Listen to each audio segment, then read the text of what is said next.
Anti Federalists 3. New Constitution creates a national government, will not abate foreign influence, dangers of civil war and despotism.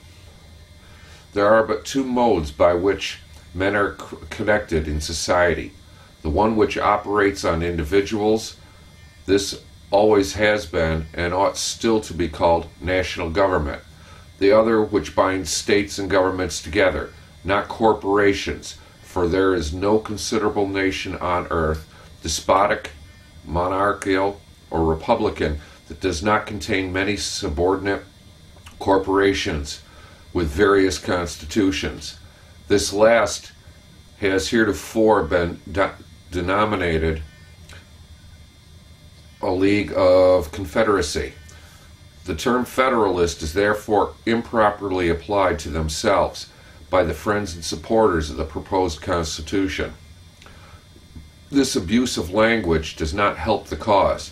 Every degree of imposition serves only, to irritate, but can never convince.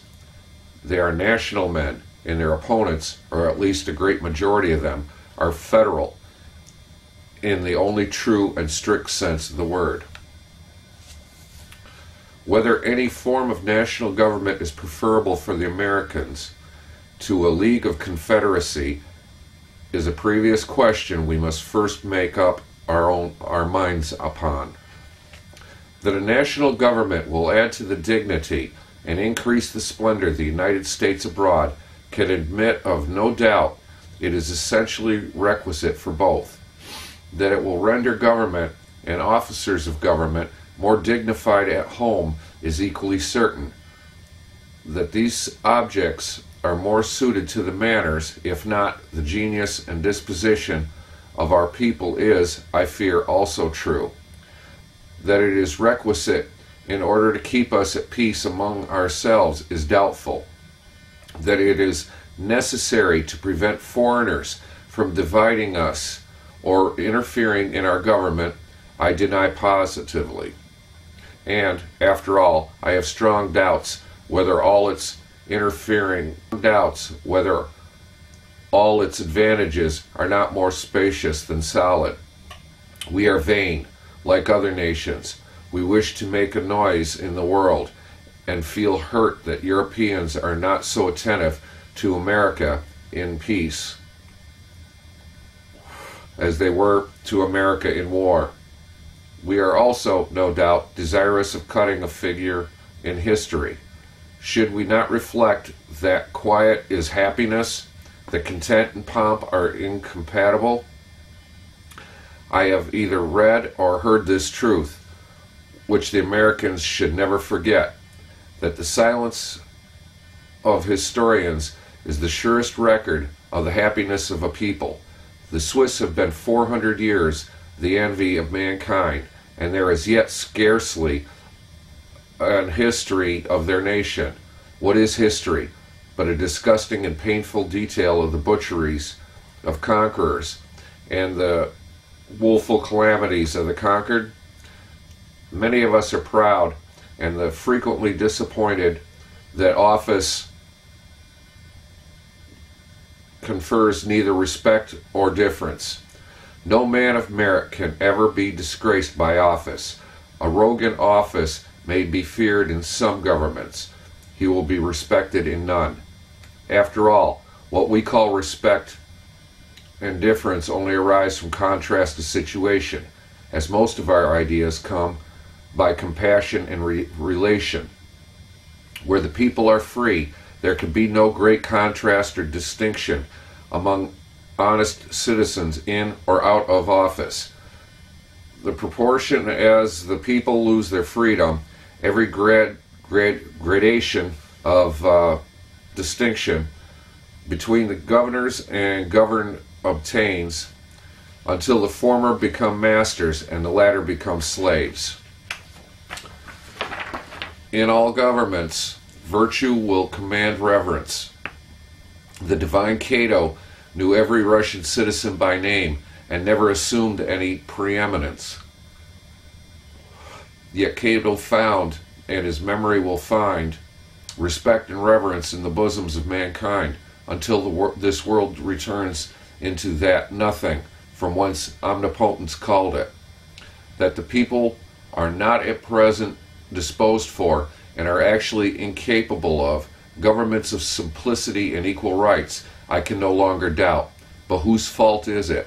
We made them bad by bad governments, and then abuse and despise them for being so. Our people are capable of being made anything that human nature was or is capable of, if we would only have a little patience and give them good and wholesome institutions. But I see none such, and very little prospect of such. Alas, I see nothing in my fellow citizens that will permit my still fostering the delusion that they are now capable of sustaining the weight of self-government, a burden to which Greek and Roman shoulders proved unequal. The honor of supporting the dignity of the human character seems reserved to the hardy Helvetians alone. If the body of the few people will not govern themselves, and govern themselves well too, the consequence is unavoidable. A few will and must govern them. Then it is that government becomes truly a government by force only, where men relinquish part of their natural rights to secure the rest, instead of a union of will and force to protect all their natural rights, which ought to be the foundation of every rightful social compact.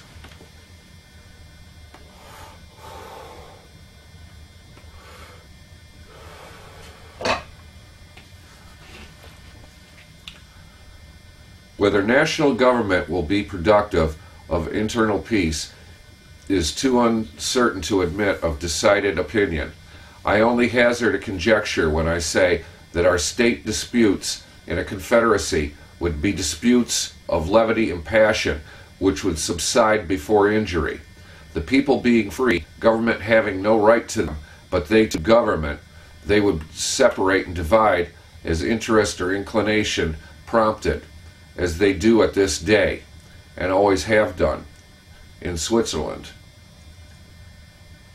In a national government, unless cautiously and fortunately administered, the disputes will be the deep-rooted differences of interest, where part of the empire must be injured by the operation of general law, and then should the sword of government be once drawn, which heaven avert, I fear it will not be sheathed until we have waded through that series of desolation which France, Spain, and other great kingdoms of the world have suffered in order to bring so many separate states into uniformity of government and law, in which event the legislative power can only be entrusted to one man, as it is with them, who can have no local attachments, partial interests, or private views to gratify.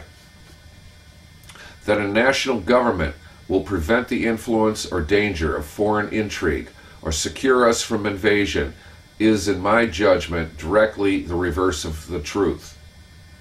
The only foreign, or at least evil foreign influence, must be obtained through corruption. Where the government is lodged in the body of the people, as in Switzerland, they can never be corrupted, for no prince or people can have resources enough to corrupt the majority of a nation, and if they could, the play is not worth the candle. The facility of corruption is increased in proportion as power tends, by representation or delegation, to a concentration in the hands of a few. As to any nation attacking a number of confederated independent republics, it is not to be expected, more especially as the wealth of the empire is there universally diffused, it will not be collected into any one overgrown, luxurious, and effeminate capital to become a lure to the enterprising ambitions. That extensive empire is a misfortune to be depreciated, will not now be disputed. The balance of power has long engaged the attention of all the European world. In order to avoid the horrid evils of a general government, The same government pervading a vast extent of territory terrifies the minds of individuals into meanness and submission. All human authority, however organized, must have confined limits, or insolence and oppression will prove the offspring of its grandeur, and the difficulty, or rather impossibility, of escape prevents resistance. Gibbon relates that some Roman knights who had offered government in Rome were taken up in Asia, and a very few days after. It was an extensive territory of the Roman Republic that produced Cilia, Marius, Caligula, Nero, and Agabus. In small independent states, contiguous to each other, the people run away and leave despotism to wreak its vengeance on itself, and thus it is that moderation becomes with them the law of self-preservation. These and such reasons founded on the internal and immutable natures of things have long caused and will continue to cause much difference of sentiment throughout our wide extensive territories. From our divided and dispersed situation and from the natural moderation of the American Charter, from our divided and dispersed situation and from the natural modernation of the American character, it has hitherto proved a warfare of argument and reason. Federalist number 3. The same subject continued, concerning dangers from foreign force and influence. To the people of the state of New York, it is not a new observation that the people of any country, if like the Americans, intelligent and well-informed, seldom adopt and steadily preserve for many years in an erroneous opinion respecting their interests. That consideration naturally tends to create great respect for the high opinion which the people of America have so long and uniformly entertained of the importance of their continuing firmly united under one federal government, vested with sufficient powers for all general and national purposes. The more attentively I consider and investigate the reasons which appear to have given birth to this option, the more I become convinced they are cognate and conclusive. Among the many objects to which a wise and free people find it necessary to direct their attention, that of providing for their safety seems to be the first. The safety of the people doubtless has relation to a great variety of circumstances and considerations, and consequently affords great latitude to those who wish to define it precisely and comprehensively. At present, I mean only to consider it as it respects security for the preservation of peace and tranquility, as well as against dangers from foreign arms and influence. As from dangers of the like kind arising from domestic causes. As the former of these comes first in order, it is proper it should be the first discussed. Let us therefore proceed to examine whether the people are not right in their opinion that a cordial union under an efficient national government affords them the best security that can be devised against hostilities from abroad. The number of wars which have happened or will happen in the world will always be found to be in proportion to the number and weight of the causes, whether real or pretended, which provoked or invited them. If this remark be just, it becomes useful to inquire whether so many just causes of war are likely to be given by the United States as by a disunited America. For if it should turn out that United America will probably give the fewest, then it will follow that, in its respect to the Union, tends most to preserve people in a state of peace with other nations. The just causes of war, for the most part, arise either from violation of treaties or from direct violence. America has already formed treaties with no less than 6 foreign nations, and all of them, except Prussia, are maritime, and therefore able to annoy and injure us.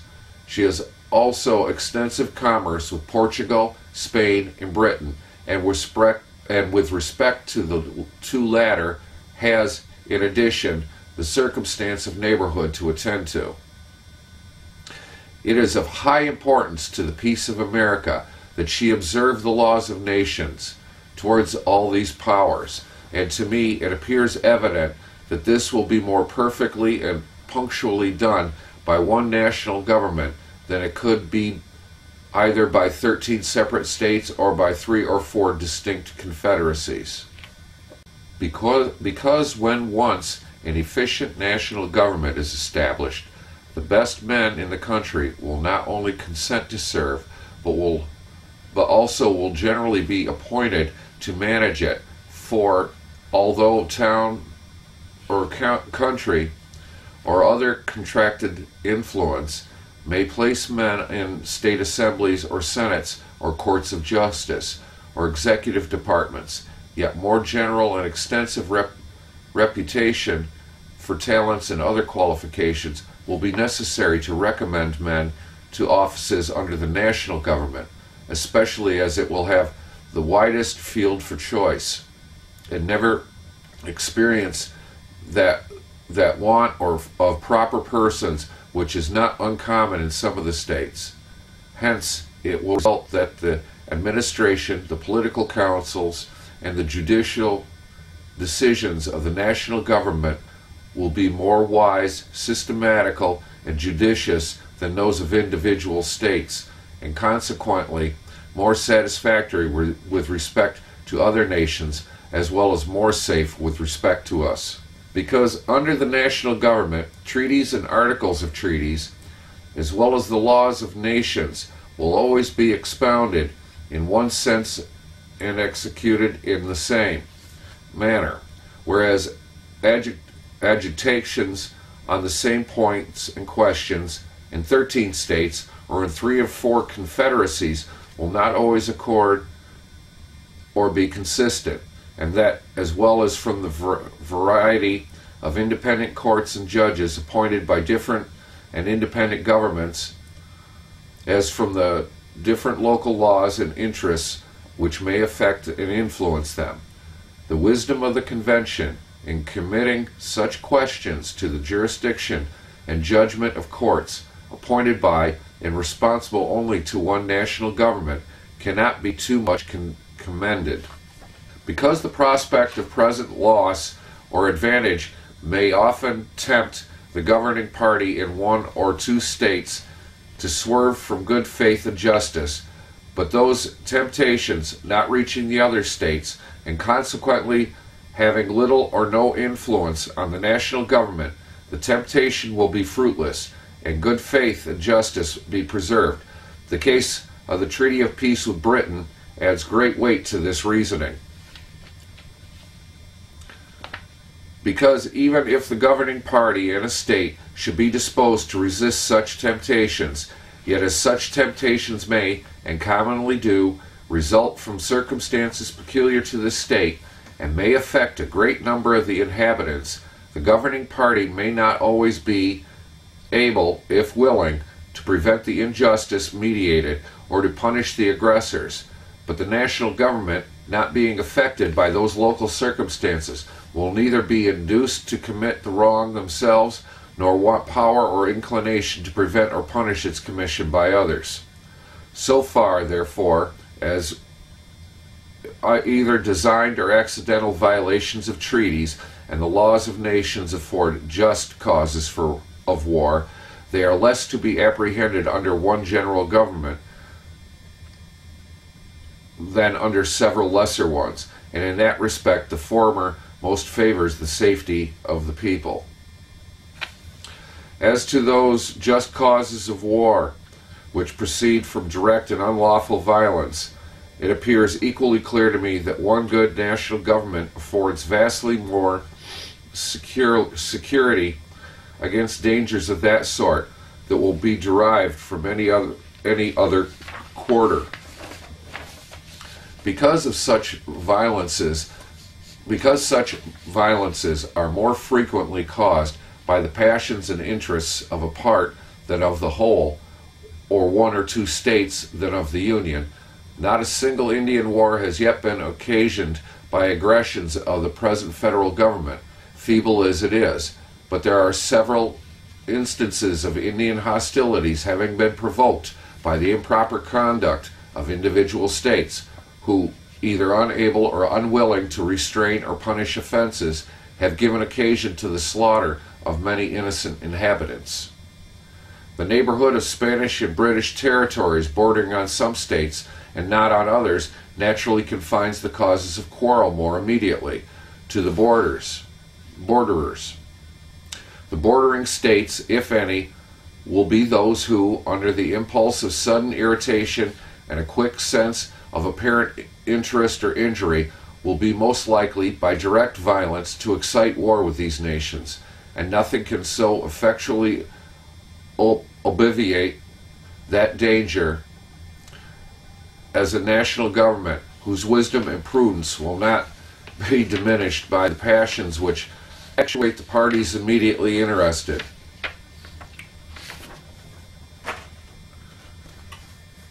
But not only fewer just causes of war will be given by the national government, but it will also be more in their power to accommodate and settle them amicably. They will be more temperate and cool, and in that respect, as well as in others, will be more in capacity to act advisedly than the offending state. The pride of states, as well as of men, naturally disposes them to justify all their actions and oppose their acknowledging, correcting, or repairing their errors and offenses. The national government, in such cases, will not be affected by this pride, but will proceed with moderation and candor to consider and decide on the means most proper to extricate them from the difficulties which threaten them. Besides, it is well known that acknowledgments and compensations are often accepted as satisfactory from a strong united nation, which would be rejected as unsatisfactory if offered by a state or a confederacy of little consideration or power. In the year 1685, the state of Genoa, having offended Louis XIV, endeavored to appease him. He demanded that they should send their doge, or chief magistrate, accompanied by 4 of their senators, to France to ask his pardon and receive his terms. They were obliged to submit it for the sake of peace. Would he on any occasion either have demanded or received the like humiliation from Spain or Britain or any other powerful nation?